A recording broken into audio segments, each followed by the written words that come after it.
Hey, internet friends, it's Joe, and you know what this means? It's Wednesday. So, this week I want to talk a little bit about the fact that this is January and it is Mental Health Awareness Month.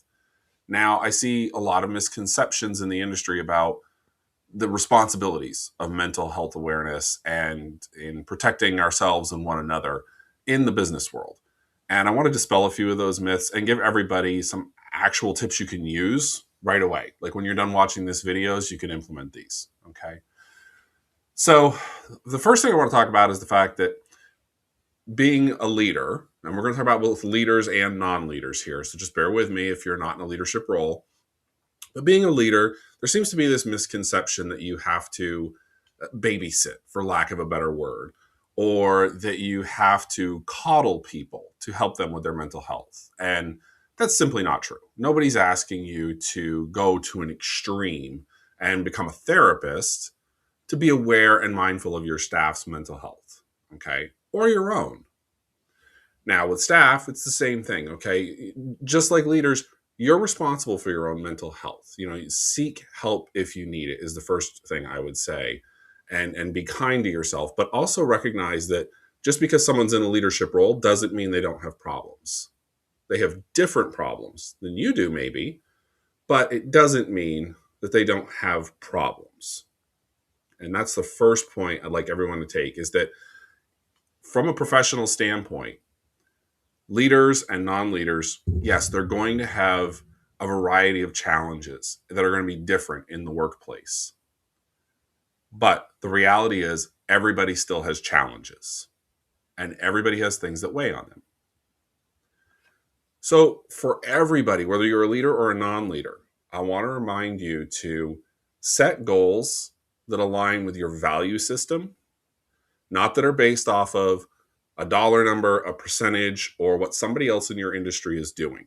That's the fastest way to burn out and ruin your mental health.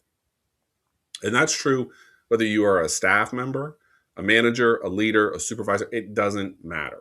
If you don't have realistic goals, you will hate what you do, you will burn out, and you will regret ever being in the position you're in eventually. And that's not what any of us want. But by setting goals that align with your value system that mean something to you, it's going to motivate you in a positive way instead of a threatening way.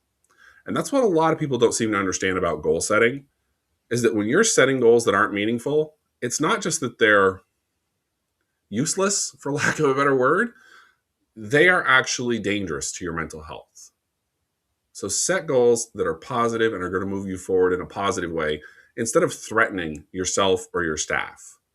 Because that threatening is just going to make everybody dread coming to work, dread doing their tasks, dread interacting with each other, and burn out faster. Now, I promised that we were going to talk a little bit more about perspective on leadership and non-leadership troubles and things like that. So, one of the examples I like to give is this is from several years ago in my career.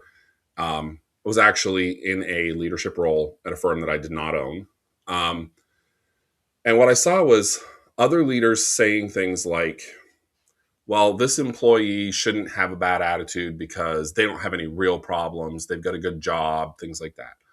And what's interesting is that employee was saying, you know, leadership has no idea what I'm going through. And they had a preconceived notion that leadership and people in leadership had no troubles because they made more money and that solved every problem. The reality is they're both wrong, but they're both right. Okay. They just had different problems. Okay. The person who was struggling with another leader, she had, within the course of about 2 weeks, she had an emergency vet visit, she had a car breakdown, and she had a sick child. All of these things are stressful and expensive because, let's be honest, none of it's free in the world we live in. And all of it was weighing on her mind. So when any little thing got added onto her workload that was unexpected, it felt tremendously cumbersome to her, I think is the word I'm looking for, right? It just was too much. And she perceived that the person she worked for because this wasn't another team, obviously.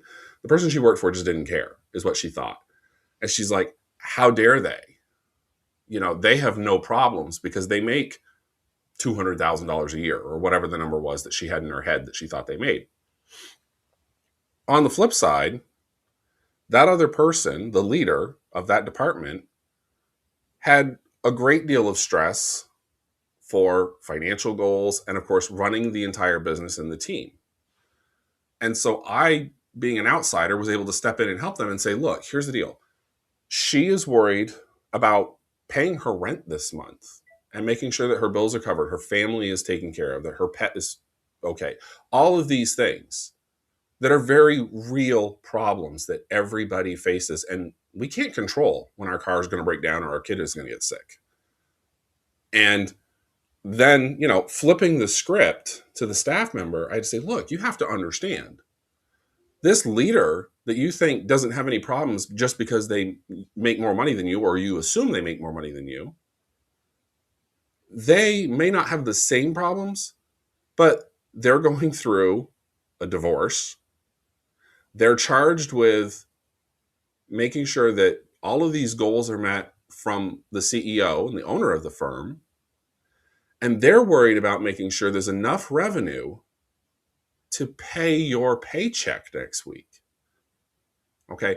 These are all things that are a tremendous amount of responsibility because the leader's not responsible for just the one person having a bad day. The leader is responsible for everybody in the firm.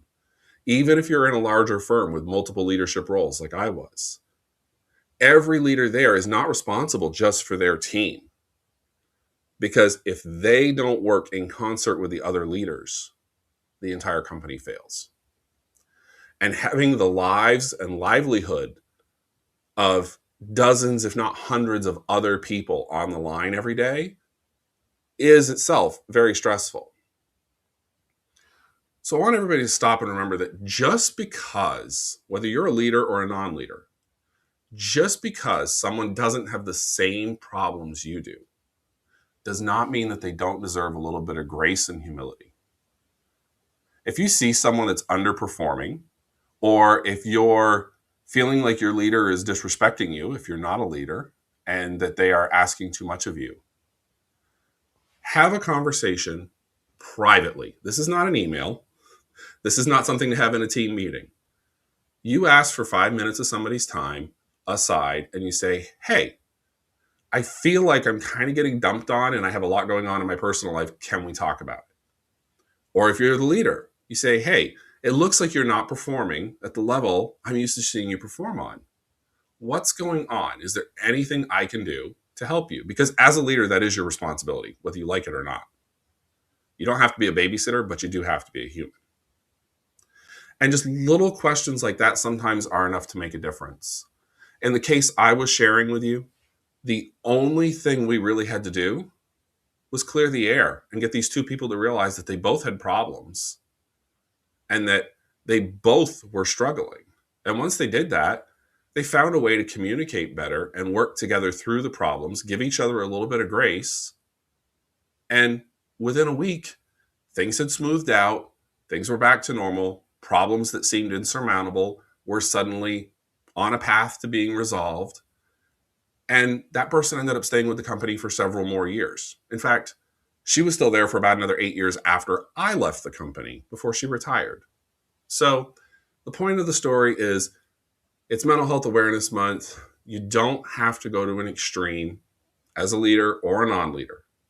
You just have to be a human. And that's all it takes to be both a good human and a good leader. I hope this has been helpful. If anybody wants to talk about it, if you have any other questions, thoughts, concerns, you guys know what to do. Drop a comment below this video or reach out to me through the website at jpcoachingnow.com.